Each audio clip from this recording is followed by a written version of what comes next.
Tired of the everyday routine? Have a dream of a life of romantic adventure? Want to get away from it all? We offer you Escape.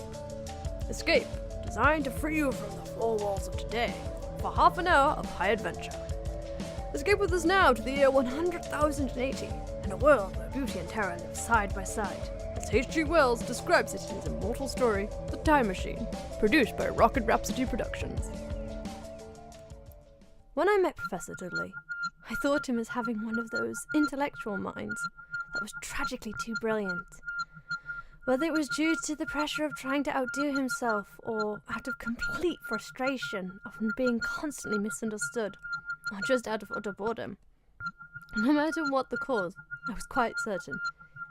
He was mad. And I wasn't alone. That's how his guests talked about him behind his back.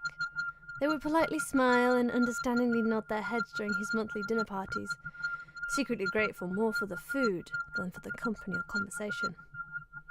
I was honoured to have been invited more than a few times, knowing that his guest list usually included renowned university professors, independent scholars and other men of distinction.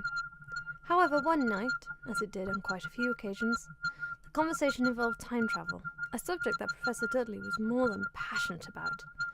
This would make most of the guests uncomfortable and cause them to leave earlier than usual. Well, Professor, I suppose I should be off as well. Suit yourself, Philby. Thank you for coming. No, thank you, sir. I'm grateful to be included on your guest list. Yes, I suppose you are. Good night, then. Yes. Do you believe it, sir? Do you really believe that one can travel through time? It's been done. Sir? I've done it, and so have you. We can't avoid time travel. It's our normal state of being.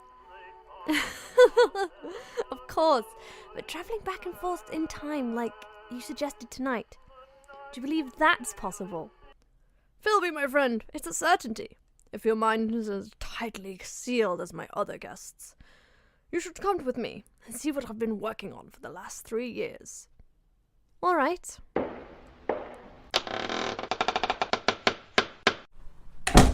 You have an impressive laboratory, Professor. Thank you. Now look here. What do you think? It looks like one of those horseless carriages, but where are the wheels? And what's that huge crystal disc in the back? Is that a new kind of engine? It's a time machine. Dudley, you are mad. A time machine? Yes, my friend. A time machine. This thing. This very thing. This contraption. This framework made of quartz and bronze and ivory, with its levers and its dials and seats in the middle? I promise you, Philby, that on this machine, a man can go wherever he likes in time. By working these levers, he can choose his century, his year, his very day. Oh, Fulda. Really, Professor? Like I told you tonight, time is only a kind of space.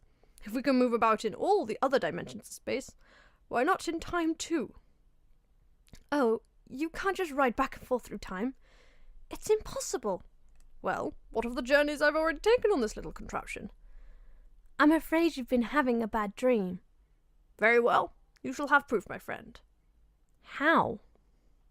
Just climb on, Philby. Sit in the seat beside me, face these ivory dials, and I'll take you for a little ride through time. Well, you mean right now? Right now. In case this thing should take off like the flying red horse, are there any preparations? No, Philby. You don't need any luggage on this trip. Not even a toothbrush. You'll be back here in my laboratory in less than a minute. Oh, before you climb aboard, please tell me, what time is it? It's, just 10:30 in the evening. Good. Be so good as to leave your watch hanging on that coat rack. Over here? Yes. Now let's go. And let's get ourselves seated.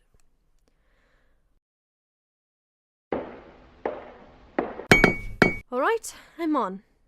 Now what? Hold tight. It sways a good deal. I'd hate to lose you. I can't be frightened, Dudley. Then you're braver than I am. Yes. Before we start, I want to adjust this control a bit.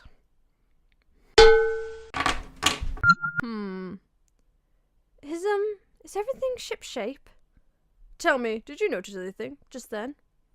Only a noise. A humming noise. Nothing else. And what time is it?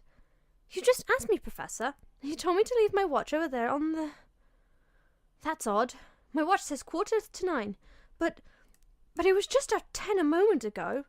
There must be something wrong with it. It's only that I touched the lever to test it, and we've gone forward a full day. 22 hours. 22¼ hours, to be exact. At any rate. Yes, but Dudley... Finished scoffing, Philippi? Yes, I believe I have. Then hold tight. This will be a real article. I'm ready, Dudley. Good man. We'll say goodbye, Philby. Say goodbye to 1902. We went off with a shattering jolt, with the machine swaying under us. The walls of Dr. Dudley's laboratory suddenly fell away. Night was speeding after day like the flapping of a huge bird's wing.